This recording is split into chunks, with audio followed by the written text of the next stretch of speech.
ეს ამბავი ერთ ჩვეულებრივ კაცს გადახდა, რომელსაც მიუხედავად იმისა, რომ სწორედ იმ ჩვეულებრივ დღეს დილიდან თვალი უთამაშებდა, ჩვეულებრივად გრძნობდა თავს, მაგრამ მოულოდნელად ასტკივდა ფეხი. ფეხი არა, ხელი. არა, ეს იყო ორგანოს სახელად კუჭი, რომელმაც ძალიან შეაწუხა ჩვენი გმირი. იქნებ იმიტომ, რომ ახალგაზრდა მამაკაცს ბევრი ჭამა უყვარდა. ან სულაც არ უყვარდა.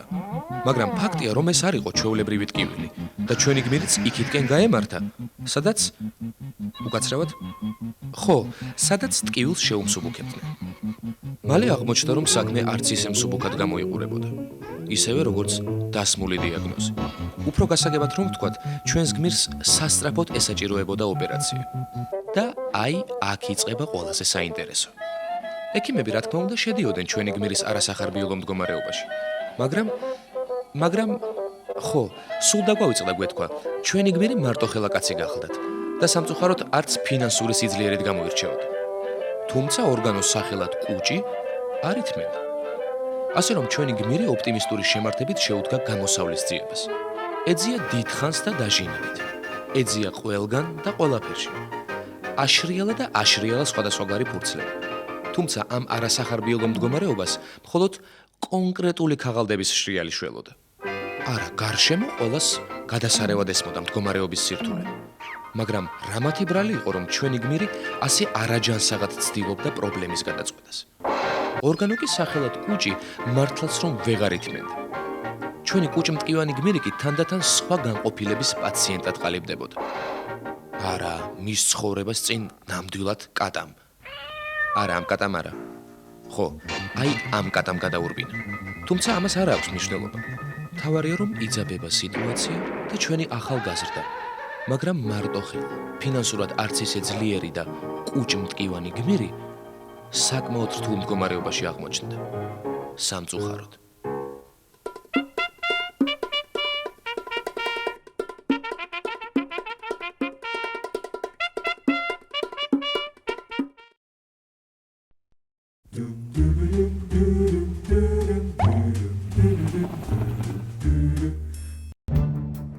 ჯანმრთელი ადამიანები ჯანსაღი საზოგადოების მყარი გარანტია. ამიტომ მედიცინის დარგი ყოველთვის იყო და არის უმნიშვნელოვანესი რგოლი ქვეყნის განვითარების საქმეში. როგორია სახელმწიფოს პოზიცია? რა კეთდება იმისათვის, რომ ჩვენს ქუჩებში ჯანსაღი მოქალაქეები დაიარებოდნენ? სწორედ ამ საკითხებზე სასაუბროთ ჩვენ იმ ქალაქის მაცხოვრებლებს მივმართეთ, სადაც ჩამოედინება მდინარე მტკვარი. ეხლა რომ გავიცინო, ალბათ გამომიჩნდება, რომ კბილები არ მაქვს, სამწუხაროდ, რა თქმა უნდა. და სავალალოთაც, რა თქმა უნდა, ეს ჩემ დასავალალოთ, სულ არ აინტერესებს მთავრობას მე პირში კბილი მიდგას თუ არა. დაწყებული 92 წლიდან ჩვენ დროზე მე ერთხელ არ ყოფილვარ ექიმთან. იმიტომ რომ მივედით, მე მოვიყვანე დედაჩემი მოხუცებული ქალი, რომელსაც პოლიარტრიტი აშკარად აქვს ფეხზე, მომთხოვეს ისეთი თანხა, რომ მოკლედ წამოვედით პანტაპუნტით ბოდიშით იქიდან და იმის მერე მე სულ არ მოსულა ექიმთან. ჩამოყალიბებული უნდა იყოს ეს, რომ ესე იგი შენ ნამდვილად მიხვიდე და იცოდე რომ შენი კარგად არა იმას მიხედავენ ფულს რამდენს გადაუხდი.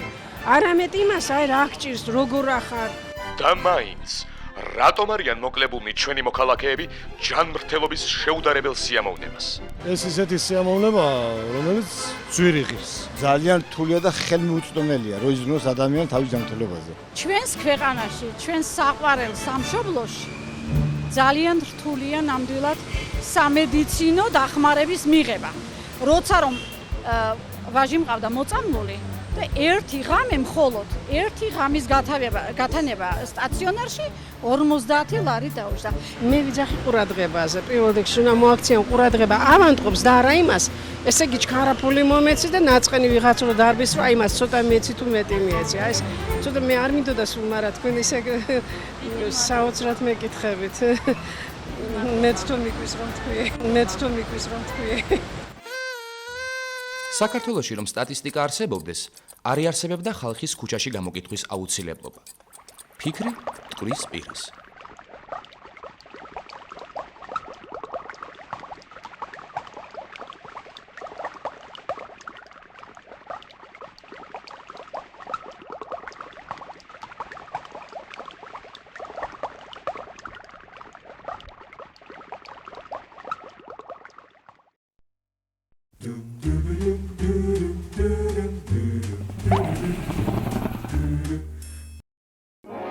არც ისე შორეულ წარსულში ყველაზე სასურველ სასიძოდ ან სარძლოდ თეთრ ხალათიანი ადამიანი ითვლებოდა. შვილის კარგ ბედზე, პრესტიჟულ და პრაქტიკულ მომავალზე მზრუნველი მშობლები შესაშური ჯინიანობით აბარებდნენ შვილების საბუთებს აქ, ამ დაწესებულებაში. ჩემი შვილის დოქტორი უნდა გამენდეს. ბოლოს და ბოლოს, ერთი და იგივე საგნების დაზეპირების და მრავალწლიანი მცდელობების ხარჯზე მათი შვილების სასურველი დიპლომის პოტენციური კანდიდატები ხდებოდნენ. შემდეგ კი წერტილ მძიმე დაზუთხულ, მაგრამ ექიმის ინტუიციის არ მქონე მკურნალთან მისვლისას არამეორე ხარისხოვან როლს ბედიღბალი ასრულებდა. თუმცა იღბლიანობის და ექიმთან ურთიერთობის დელიკატური ნიუანსების ცოდნის შემთხვევაში პაციენტიც იკურნებოდა და ექიმიც კმაყოფილი რჩებოდა.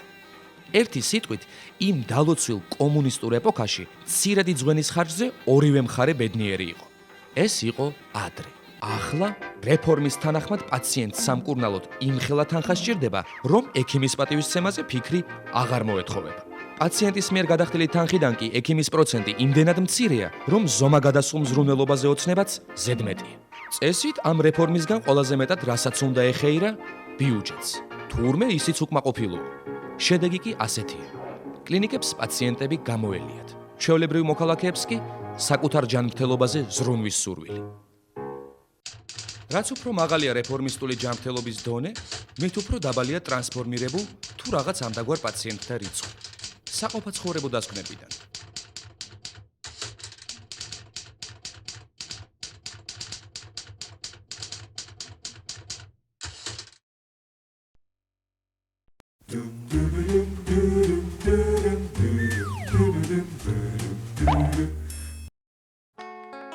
იყო და არა იყო რა, იყო ბუმი. დიდი ბუმი.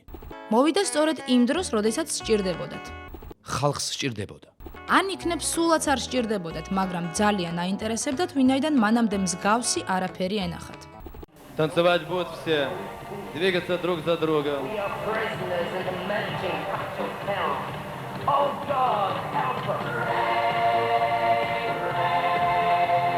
Все танцуют.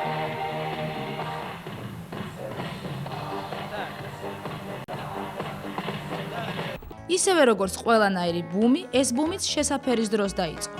დიდი ცვლილებების დროს. ადამიანები ხვდებოდნენ და ხედავდნენ იმას, რომ ადრე თურმე ვერაფერს ხედავდნენ. ან არ ანახებდნენ. და ყველაზე საინტერესო ის იყო, რომ აღარ იცოდნენ რაღაცი სჭირდებოდა ძველი და შეჩვეული მედიცინა. ტრადიციული მედიცინა. ეს ახალი და შეუჩვეველი ხომ ყველაფერს კურნავდა. მეჭეჭებსაც, იშიასაც და შაკიკსაც.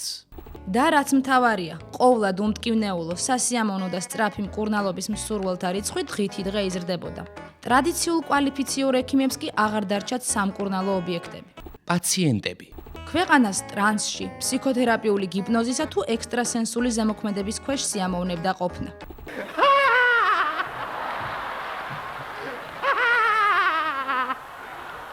სწორედ ამ 2 წლის განმავლობაში დაფიქსირდა ყოფილ საბჭოთა კავშირის ტერიტორიაზე ექიმებთან სიარულის ყველაზე დაბალი პროცენტი. ეს იყო თავისი მიზერულობით რეკორდული ციფრი. ამბობენ, რომ შეშფოთებულმა სახელმწიფო მესვეურებმა სერიოზული თანამდებობის ადამიანებმა სპეციალური პროგრამა შეიმუშავეს, როგორ გაენელებინათ ეს ბუმი. და გაანელეს კიდეც. ასე იყო თუ ისე, მალე არც ისე მალე. ბუმი ჩაცხრა. ხალხი დამშვიდდა და ისევ შეჩვეულ ნაცნობ პოლიკლინიკებსა და საავადმყოფოებს მიაშურა. არც ისე აზრიანი სიუჟეტის დასასრული.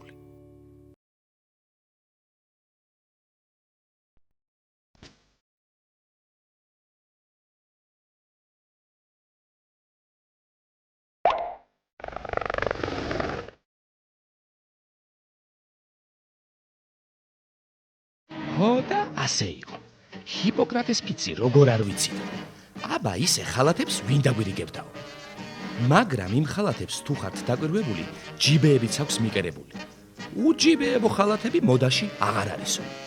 ჩვენი მოდელიორები ჩვენს დარგში უახლესი, უფრო ფართო ჯიბეებიანი მოდელების დანერგვა დახვეწაზე მუშაობენ. მაგრამ ბოლო დროს ვეღარც ახალი მოდელები ამართლებს მაინც და მაინც.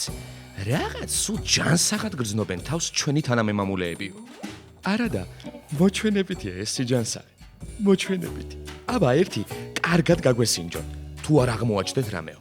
თან ერთი კი არა, 3, 4 და 20-ცო. ჩვენამდე მოვიდნენ და მერე ჩვენ ვიცით და ჩვენმა ხალათმა. იმისთანა კურსს ჩაუტარებთ, რომ არც დასიზმრებიათ. ვენაცვალეთ ჩვენს მოდელიორებს ამისთანა ფართო ჯიბეებიანი ხალათების შექმნისათვის. ჰიპოკრატეს თავს ვიცავართ, თუ ასე არ იყოსო. აბა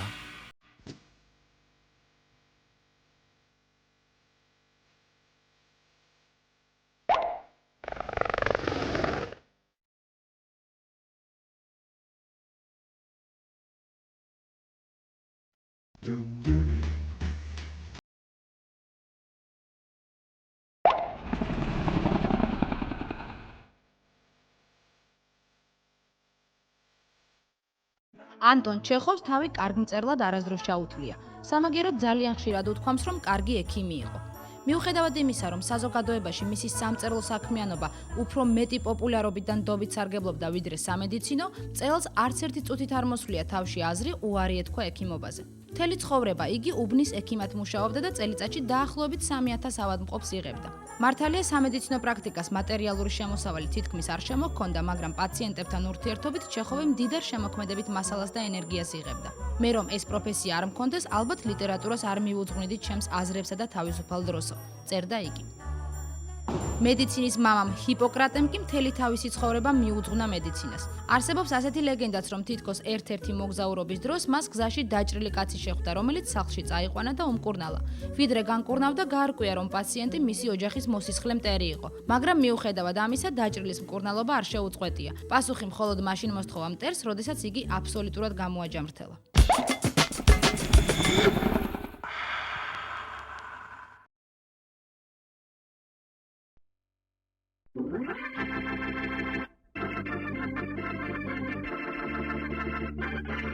თუ თქვენ ამ გადაცემის ნახვის შემდეგ ვერ აღმოაჩინეთ რაიმე ფორმულა, ესე იგი რეფორმა ფრიად ფორმის ფარგლებში ფიქსირდება. აბა